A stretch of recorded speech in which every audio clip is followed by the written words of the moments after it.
विठ्ठलाय नमः।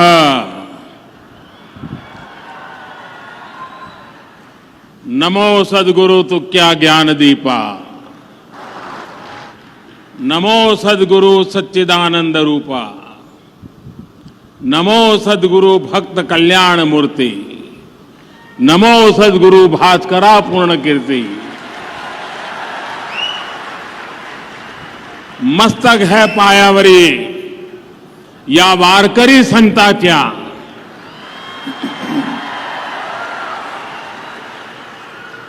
महाराष्ट्र के उप मुख्यमंत्री श्री अजित पवार जी, प्रतिपक्ष नेता श्री देवेंद्र फडणवीस जी, पूर्व मंत्री श्री चंद्रकांत पाटिल जी, वारकरी संत श्री मुरली बाबा कुरेकर जी, जगत गुरु श्री संत तुकाराम महाराज संस्थान के चेयरमैन नितिन मोरे जी,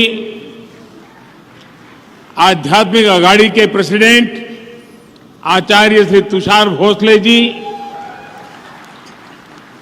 यहां उपस्थित संतगण, देवी और सज्जनों, भगवान विट्ठल और सभी वारकरी संतों के चरणों में मेरा कोटि कोटि वंदन।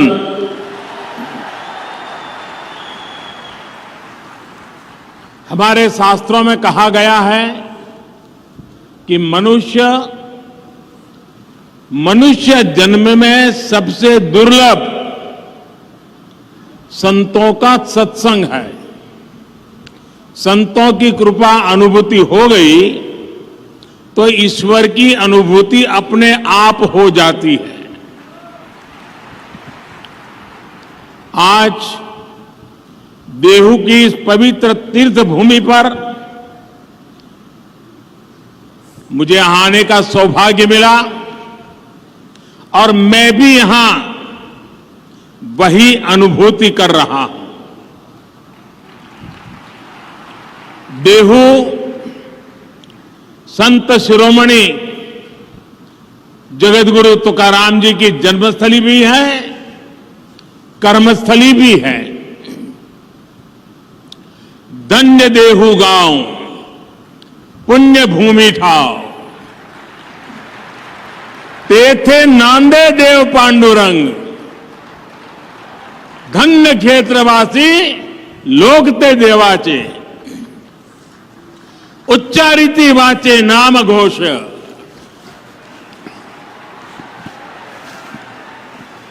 देहू में भगवान पांडुरंग का नित्य निवास भी है और यहां का जन जन स्वयं भी भक्ति से ओतप्रोत संत स्वरूप ही है। इसी भाव से मैं देहू के सभी नागरिकों को, मेरी माताओं बहनों को आदरपूर्वक नमन करता हूं। अभी कुछ महीने पहले ही मुझे पालकी मार्ग में 2 राष्ट्रीय राजमार्ग को 4 लेन करने के लिए शिलान्यास का अवसर मिला था।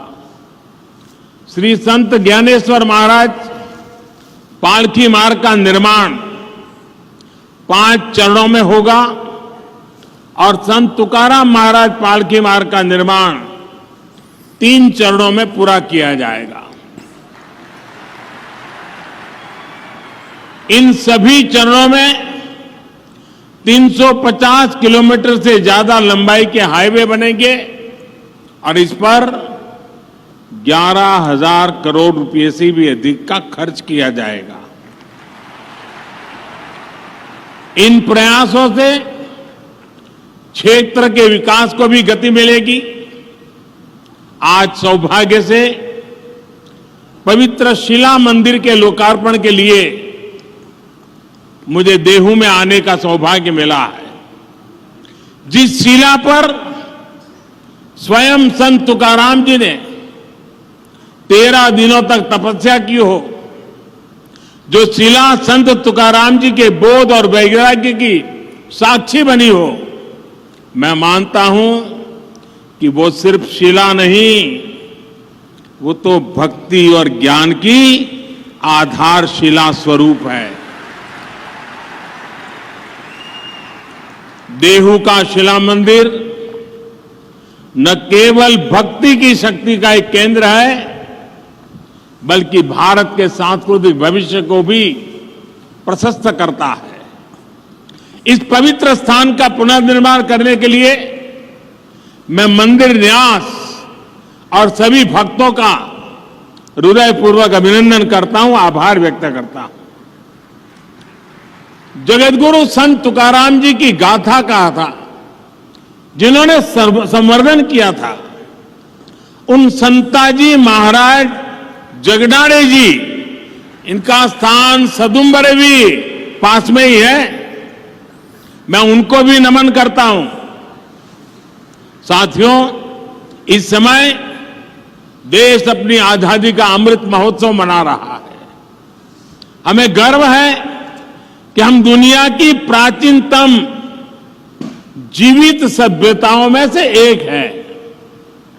इसका श्रेय अगर किसी को जाता है तो भारत की संत परंपरा को है, भारत के ऋषियों मनीषियों को है।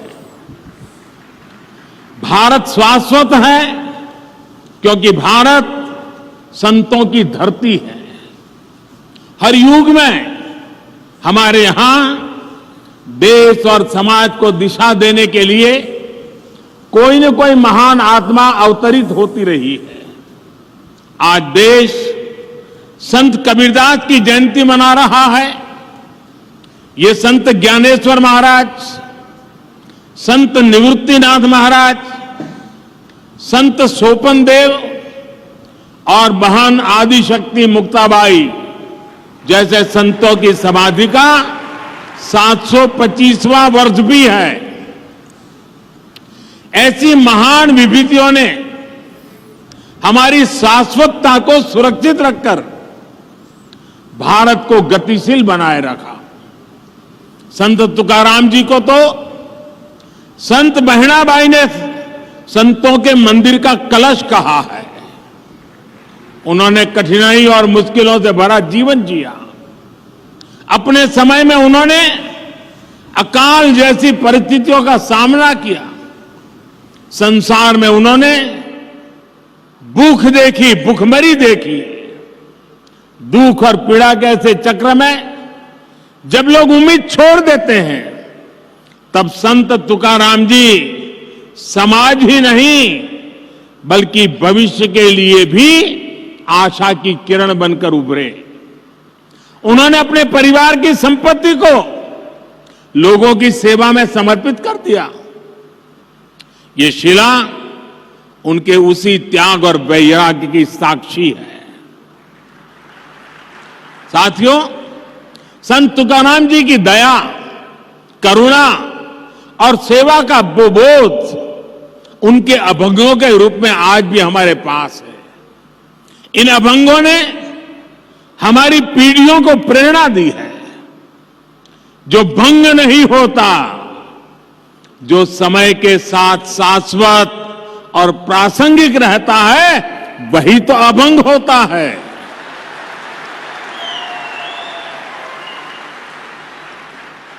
आज भी देश जब अपने सांस्कृतिक मूल्यों के आधार पर आगे बढ़ रहा है, तो संत तुकाराम जी के अभंग हमें ऊर्जा दे रहे हैं, मार्ग दिखा रहे हैं।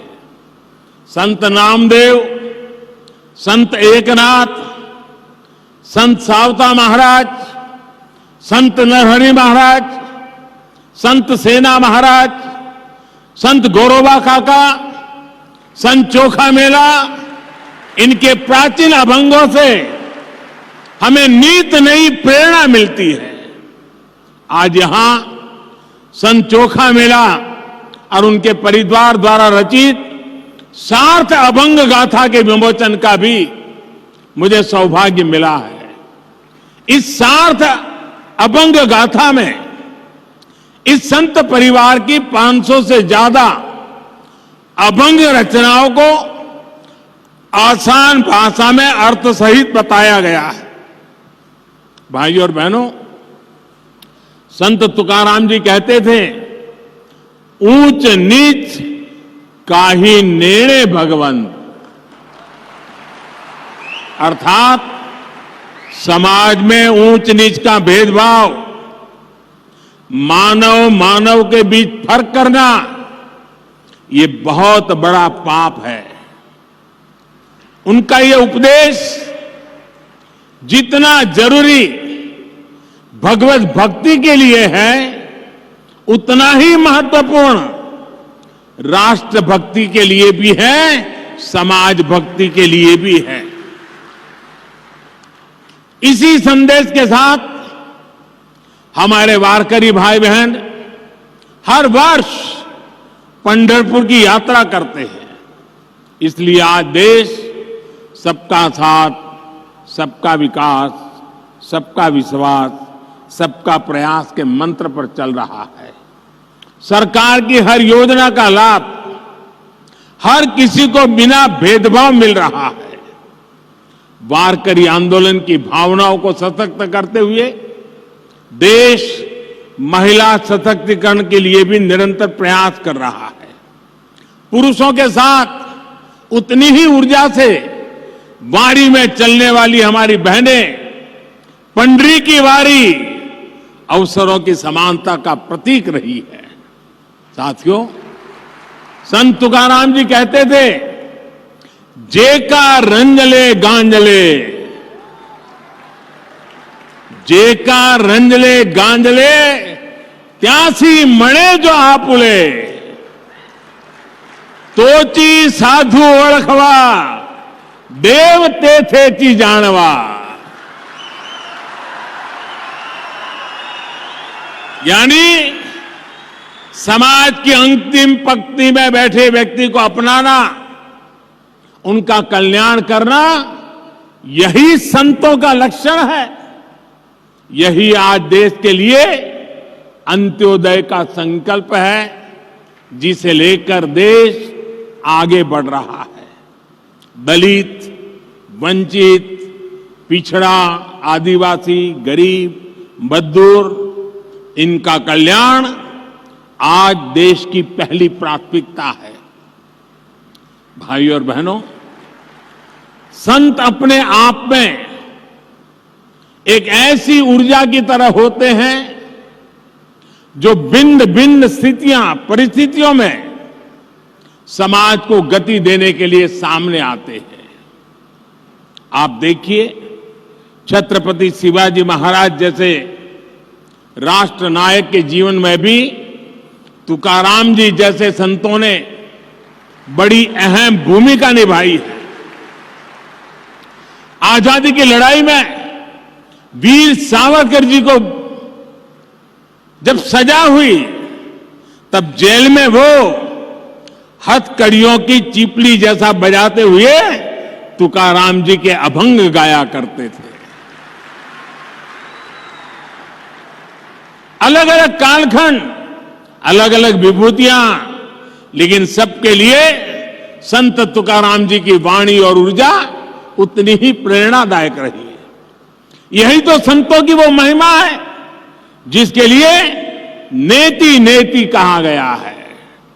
साथियों, तुकाराम जी के इस शिला मंदिर में प्रणाम करके अभी आषाढ़ में पंढरपुर की जी यात्रा भी शुरू होने वाली है। चाहे महाराष्ट्र में पंढरपुर यात्रा हो या उड़ीसा में भगवान जगन्नाथ जी की यात्रा, चाहे मथुरा में व्रज की परिक्रमा हो या काशी में पंचकोशी परिक्रमा, चाहे चार धाम यात्रा हो या चाहे फिर अमरनाथ जी की यात्रा, ये यात्राएं हमारी सामाजिक और आध्यात्मिक गतिशीलता के लिए ऊर्जा स्रोत की तरह है। इन यात्राओं के जरिए हमारे संतों ने एक भारत श्रेष्ठ भारत की भावना को जीवंत रखा है।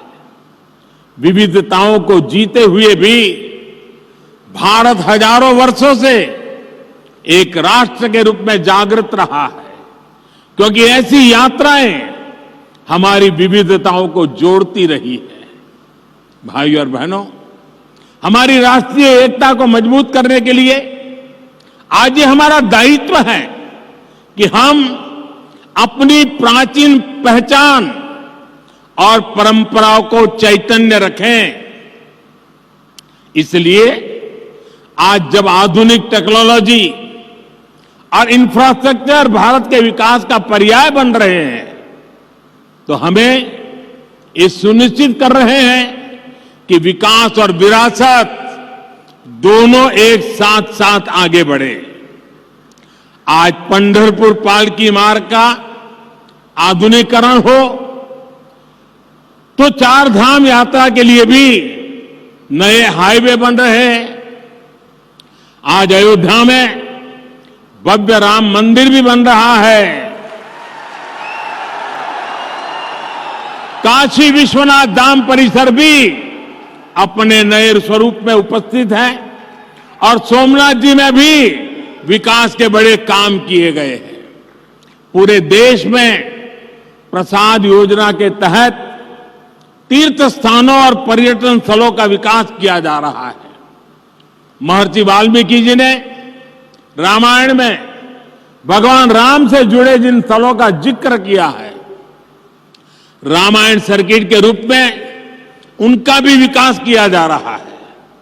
इन 8 वर्षों में बाबा साहब आंबेडकर के पंच तीर्थों का भी विकास हुआ है। चाहे महू में बाबा साहेब की जन्मस्थली का विकास हो, लंदन में जहां रखकर वो पढ़ा करते थे उस घर को स्मारक में बदलना हो, मुंबई में चैत्य भूमि का काम हो, नागपुर में दीक्षा भूमि को अंतर्राष्ट्रीय स्तर पर विकसित करने की बात हो, दिल्ली में महापरिनिर्वाण स्थल पर मेमोरियल का निर्माण हो, ये पंचतीर्थ नई पीढ़ी को बाबा साहब की स्मृतियों से निरंतर परिचित करा रही है। साथियों, संत तुकाराम जी कहते थे, असाध्यते साध्य करीता सायास, असाध्यते साध्य करीता सायास, कारण अभ्यास तुकामणे। अर्थात अगर सही दिशा में सबका प्रयास हो तो असंभव को भी प्राप्त करना संभव हो जाता है। आज आजादी के 75वें साल में देश ने 100% लक्ष्यों को पूरा करने का संकल्प लिया है। देश गरीबों के लिए जो योजनाएं चला रहा है, उन्हें बिजली, पानी, मकान और इलाज जैसी जीवन की जीने की मौलिक जरूरतों से जोड़ रहा है। हम उन्हें 100% लोगों तक पहुंचाना है। इसी तरह देश ने पर्यावरण, जल संरक्षण और नदियों को बचाने जैसे अभियान शुरू किए हैं। हमने स्वस्थ भारत का संकल्प लिया है। हमें इन संकल्पों को भी 100% पूरा करना है। इसके लिए सबके प्रयास की, सबकी भागीदारी की जरूरत है। हम सभी देश सेवा के इन दायित्वों को अपने आध्यात्मिक संकल्पों का हिस्सा बनाएंगे तो देश का उतना ही लाभ होगा। हम प्लास्टिक मुक्ति का संकल्प लेंगे, अपने आसपास झीलों, तालाबों को साफ रखने का संकल्प लेंगे तो पर्यावरण की रक्षा होगी। अमृत महोत्सव में देश ने हर जिले में 75 अमृत सरोवर बनाने का भी संकल्प लिया है। इन अमृत सरोवरों को आप सभी संतों का आशीर्वाद मिल जाए, उनके निर्माण में आपका सहयोग मिल जाए तो इस कार्य की गति और बढ़ जाएगी। देश इस समय प्राकृतिक खेती को भी मुहिम के रूप में आगे बढ़ा रहा है। ये प्रयास वारकरी संतों के आदर्शों से जुड़ा हुआ है। हम कैसे प्राकृतिक खेती को हर खेत तक ले जाएं, इसके लिए हमें मिलकर काम करना होगा। अगले कुछ दिन बाद अंतर्राष्ट्रीय योग दिवस भी आने वाला है। आज जिस योग की दुनिया में धूम है, वो हमारे संतों की ही तो देन है। मुझे विश्वास है आप सब योग दिवस को पूरे उत्साह से मनाएंगे और देश के प्रति इन कर्तव्यों का पालन करते हुए नए भारत के सपनों को पूरा करेंगे। इसी भाव के साथ मैं मेरी वाणी को विराम देता हूं और मुझे जो अवसर दिया, जो सम्मान दिया, इसलिए आप सबका सर झुका करके अभिनंदन करता हूं, धन्यवाद करता हूं। जय जय रामकृष्ण हरि, जय जय रामकृष्ण हरि, हर हर महादेव।